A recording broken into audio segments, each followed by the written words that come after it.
Welcome everybody to the Latin Nerds Network. My name is Jose and this is my review for the Odyssey. Of course, Christopher Nolan back on the big screen on the heels of course, Oppenheimer, which made a bunch of money, won a bunch of Oscars, Best Director, Best Film, in which I thought that was probably his best pure film, but it's least rewatchable, right? And like I equate it to Steven Spielberg, Schindler's List, which that's probably his best movie, but it's least rewatchable, my least favorite, one of it my least favorite to his, because I'd rather watch Jurassic Park, Raiders, or E.T., whatever.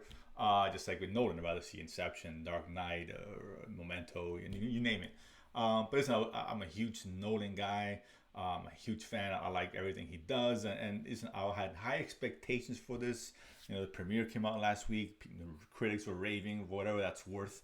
But I gotta say, listen, the hype is real. This is even better than Oppenheimer as a film, and it does have the added element of rewatchability because it is more a fantasy tale, big set pieces, action pieces that we just don't get in Oppenheimer. And that's not knocking Oppenheimer. Oppenheimer is great, but this offers a little bit more in terms of not only it's a really incredibly well-made film, his best film to date. I will stand by that, and I'm watching it again. I might change my mind on this. I'm seeing it again in a few days on true IMAX 70mm. But yeah, in terms of just pure filmmaking, the story he's telling here, it's amazing. It's a masterclass as far as I'm concerned. Probably his best movie, and definitely it's got a lot more rewatchability. Where it ranks and all that, who cares at the end of the day? Listen, and everybody comes to play here. This is a great cast. Obviously we got Matt Damon playing Odysseus, of course. Penelope, his wife, played by Anne Hathaway. Tom Holland's playing his son. We got John Barenthal, John Leguizamo. Robert Pattinson is probably the baddie in this film to a certain degree. He's great. He does the sniveling bad guy perfectly. It's the kind of guy you just hate, and you want that comeuppance to reach him. But yeah, and just the pure story here. Obviously, this based off the Odyssey, which is the sequel to, I believe, the Iliad, the Homer's grand poem, way back in the day.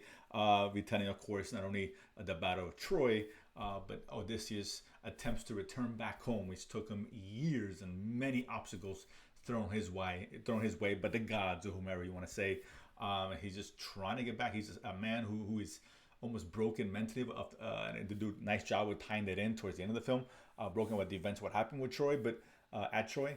But now, obviously, a man who's desperate to get back to his family, right? That's in essence is what this story is, and he's doing everything he can against all odds, against all kinds of, creatures and the gods and Poseidon, you name it, is all in there. Because again, this is a very fantastical film, but it still feels grounded, and I think Chris Nolan did a good job of not going over the top with this. He's usually one to use a lot of practical effects, which he does here, but there is some CGI that is needed. We know Cyclops is in the film and other things like that, and does a good job of not the CGI being kind of blending in with the background and not just sticking out because there's some giant creature, and does a really good job of that. And it keeps you locked in the film. I was locked in from beginning all the way to the end, and this journey he goes on. Matt Damon is fantastic as Odysseus. The grandness of this character study was still giving us those big moments and cool battles and cool sequences, some horror sequences in here as well, which is something that we haven't seen him do before.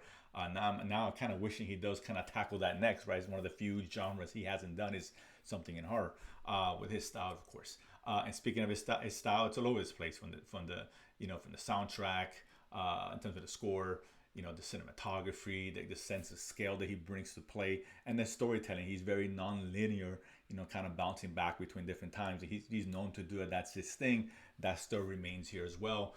And in this journey, it only comes together if the payoff is there, and the payoff is there. Not only from the emotional standpoint, we really understand what Odysseus went through, what's been going on in his head, finally being spoken out loud by him. But just the great, very well shot, which is something that Nolan has improved upon over the years, is shooting action, particularly kind of hand-to-hand combat. That's really gotten better, and it's really, I think, really been his best work here. It's a great third act here for sure. Very exciting with the score, all that comes into play. And so overall, it's a fantastic film. It really is. Believe the hype. Listen, it is long, and this may not be for everybody because it's the length. It's very wordy, of course, as Nolan's movies can be. And it's such a big story. It needs to be wordy and all that, and the pacing is really well. Some people don't appreciate long films, and I get it, right? Some fantastic elements may be off-putting. Who knows, right? But for me personally, I loved it. I thought it was fantastic. His best movie to date for sure in terms of just pure filmmaking, everything coming together and still giving us that Nolan rewatchability and putting things on screen that we want to see, particularly on the IMAX screen, right? I guess I haven't quite seen IMAX yet, but from my understanding, that's really the way to see this film. Is the only movie in history to be shot entirely in IMAX. So if you do have an IMAX, a real IMAX, not the fake full max shit they have at the AMC and all this bullshit, like a true IMAX giant, 6-story screen or whatever it is, that's the way to go see this film because it's fantastic. If you're a Nolan fan, yeah, you're gonna sing his praises. If you're not a big Nolan fan, you're probably not. It's as simple as that, but it's a great film. Well done. Oscar season will be coming around again, at least for nominations anyway. We'll see what the rest of the year brings. But yeah, absolutely run to the theater, watch it on the biggest screen you can. Christopher Nolan does it again as far as I'm concerned. Great film. I'm looking forward to seeing it again. If you guys watch it, comment below. Let me know what you guys think about it. Maybe I'm nuts. Maybe it's R-rated. Fine. Fair enough. And if you, of course, you haven't done so already, subscribe below and feed money to go to the movies and talk about it afterwards. See you guys next time.